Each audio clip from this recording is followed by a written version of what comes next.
Alors tu vois Bernard, j'ai toujours l'habitude de te demander on est où, et ben là, j'ai pas besoin de toi. Parce que ça, c'est le Combalou. Par contre, après, pour tout le reste, faut que tu m'éclaires. Le Combalou, c'est là où a démarré l'histoire du Roquefort. C'est une histoire géologique, ça s'est tout effondré, ça a fait des fleurines. D'ailleurs, nous allons rencontrer Jean-Marc. Et alors, attends, avant qu'on le rencontre et que je passe pour un abruti, Jean-Marc, c'est qui? C'est le patron. Ouais, mais le patron, il fait du Roquefort. Non, il ne fait pas du Roquefort. Il n'y a pas de fermier, il n'y a pas de Roquefort fermier. Le Roquefort est fabriqué à Roquefort et ici, on traite les brebis. La cône, donc c'est le producteur de lait. Voilà. Bonjour Jean-Marc. Ça va? Merci de nous accueillir. Ouais, on se retrouve à Loras, au pied du Combalou, là, on est sur la commune de Roquefort. Avec les fleurines. Les fleurines, donc c'est l'air qui traverse les caves, par lesquelles il y a des trous dans les rochers et qui ventile les caves naturellement. Donc comme on est à proximité des caves. Et des producteurs comme vous, il y en a combien sur la région? Au niveau de Roquefort, nous sommes 1500 producteurs. Quand même. Et ça fait combien de bêtes tout ça? Ça fait autour de 600 000 brebis, 700 000 brebis. 700 000 brebis qui donnent du lait. Qui donnent du lait sur 7 départements parce qu'on est sur un périmètre de 5 km autour de Roquefort. Ça part de la Lozère, le Gard, l'Hérault, le Tarn, l'Aude et pratiquement l'intégralité de l'Aveyron. Ah super. Voilà. Ce que j'aimerais qu'on fasse maintenant, c'est que on puisse aller sur la traite et tout ça. Donc si vous pouviez nous emmener.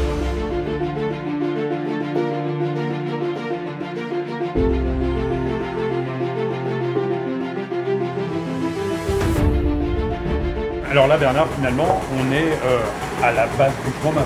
On est dans le berceau du Roquefort. C'est le début du fromage. On a 470 bêtes. Et là, effectivement, on est vraiment dans le berceau. Là, tu vois les races Lacaune, si tu veux, tu les reconnais. Alors, belle pelure toute blanche, si tu veux. Elle vient d'être tendue, là, toi. Ça vient d'être tendu. Le brebis Lacaune. Historique, la brebis Lacaune. Tu peux pas faire du Lacaune. Roquefort avec un lait de brebis Non, c'est des monoraces, effectivement. Tu es obligé de faire du Roquefort avec des brebis Lacaune, qui sont les brebis de l'Aveyron. Donc. Et là, si on revient à la traite, l'éleveuse, elle est venue mettre les crayons. Ouais. Et là, on s'aperçoit que ça descend automatiquement. Oui, complètement. Et puis quand tu vois qu'il n'y a plus de lait, le crayon tombe. Et quand les 26 brebis de ce côté-là ont fini d'être prêts, le crayon va descendre et passer de l'autre côté. Et les brebis vont sortir et on part. Et c'est un cycle. Mais pour avoir du bon Roquefort, il faut du bon lait. Pour avoir du bon lait, il faut des belles bêtes. Pour avoir des belles bêtes, il faut qu'elles soient heureuses. Vous voyez, regarde, c'est ce que je disais, tu vois, regarde. À la limite, tu les touches, rien. Elles sont réceptives, tu vois, elles sont réceptives, elles aiment se faire caresser.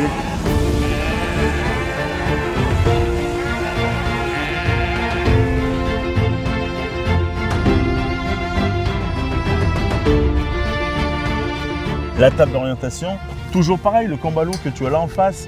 Et donc tout à l'heure, on était de l'autre côté. Exactement, juste derrière. Et là, tu vois les caves. Donc c'est maintenant place à la dégustation, place à la visite. On va dans les caves. Allez mon Jean-Charles, on y va.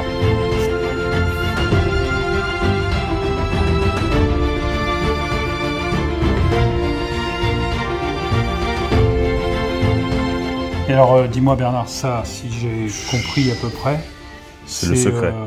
Ça, c'est le secret. C'est-à-dire? Ils ont fait moisir le pain, comme toi à la maison, si un jour tu oublies ton pain va moisir. Ils ont récupéré cette poussière qu'ils ont injectée dans une bouteille et après ils prennent petit à petit cette poussière bleue qui s'appelle du Penicillium roqueforti, qui est le résultat du pain qui a moisi, et ils le mettent dans le cahier. C'est le secret du Roquefort. C'est le secret de tous les bleus un peu. C'est pas le secret que du Roquefort, c'est un peu le secret de tous les bleus. Je la vole. Protégeons le secret.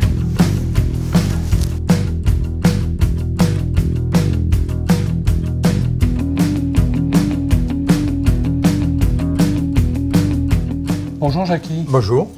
Est-ce que tu peux te présenter un tout petit peu? Affineur chez Société des Caves depuis 32 ans. Et je suis rentré dans cette maison il y a maintenant 38 ans. Donc, mon travail en cave, ça consiste à regarder le développement du pénicillium, voir si les épidermes ne sèchent pas trop, et puis après, avec bien sûr mon ordinateur portable, sonner, faire des carottages et regarder comment ça se passe à l'intérieur. Qu'est-ce que tu lis sur une carotte de Roquefort? Sur une carotte de Roquefort, moi, une carotte de Roquefort, ça me parle. Voilà. Ces fromages-là, ils ont 6 jours, donc il ne fait pas très chaud dans la cave, il doit faire 10,5. Donc on a un pénicillium qui va se développer lentement. Mais là, déjà, moi, ce que j'observe, c'est l'élasticité de la pâte, déjà. Ce que j'observe aussi, c'est qu'il y a suffisamment de cavité pour voir se développer du Pénicillium. Et ce que j'observe aussi, c'est que déjà au bout de 6 jours, on voit une sporulation qui commence. Voilà. Et pour toi, un roquefort idéal, c'est sa carte d'identité, c'est quoi?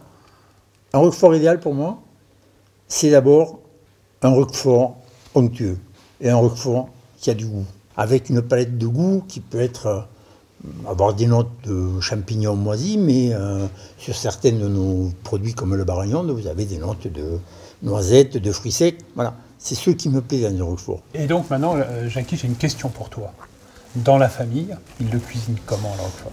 Moi, le must aujourd'hui, c'est le roquefort avec du chocolat. Ça, roquefort sur du chocolat noir. Ah ouais, c'est spécial. Pour moi, ça, c'est quelque chose d'extraordinaire. J'ai entendu dire qu'il y avait un axe très important sur Roquefort, c'est les menuisiers. Les menuisiers, pour moi, c'est aussi les garants d'un certain savoir-faire. Pour moi, affineur, le bois, c'est partie prenante intégrale de l'affinage d'un roquefort.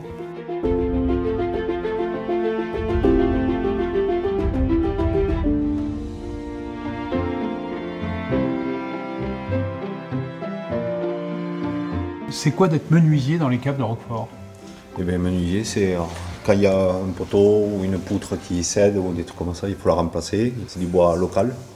Et il faut qu'il nous arrive vert avec toute son humidité. Il arrive vert en cave?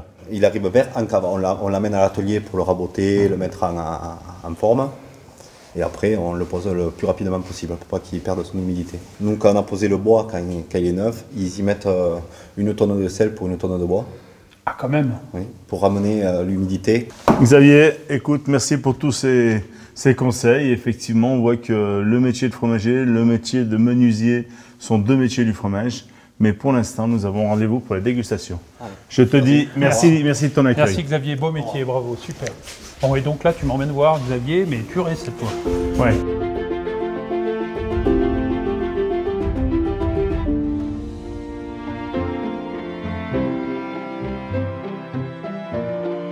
Oh, vous voyez, quand je vous disais que les voyages fromagers, c'était des voyages d'amitié.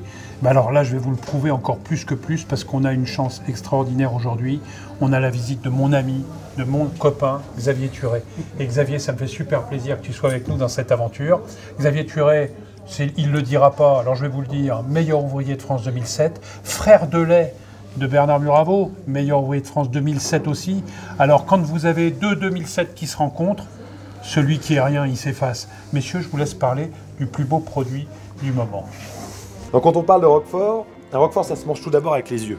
Donc on va commencer par notre maître étalon à tous, c'est le 1863. C'est un Roquefort qui est ni trop blanc, ni trop jaune, ni trop bleu, ni trop vert. C'est le Roquefort consensuel, l'équilibré, comme on dit chez nous. C'est celui qui va nous mettre en bouche. On a une pâte qui est légèrement fondante. Très grasse. Mais assez grasse. Moelleuse. Effectivement, c'est par là qu'il fallait commencer. Voilà. Un Roquefort qui est assez doux. Alors, le second Roquefort, la cave des Templiers, c'est le Roquefort historique. C'est des Roqueforts qui sont très puissants, qui sont très très forts. Ils ont une pâte très blanche. Vraiment, là, on est sur un blanc immaculé. Le persillage est beaucoup plus ouvert, les cavités sont beaucoup plus grandes. Et par contre, le persillage est d'une profondeur qui va quasiment jusqu'au noir. Le goût est plus franc et il attaque plus au palais. Il y a beaucoup de fraîcheur. Ouais. Et sur le dernier. Et là, on arrive dans l'espèce de quintessence du Roquefort, baragnode. Baragnode, c'est à la fois la pâte des Roqueforts d'avant, c'est-à-dire très peu persillée. On le voit d'ailleurs, les ouvertures sont toutes petites. Et tu l'as dit tout à l'heure, cette couleur ocre, qui est un peu originale. C'est ivoire. Allez, Carman, opération dégustation. Au fromage, mes amis. à l'amitié.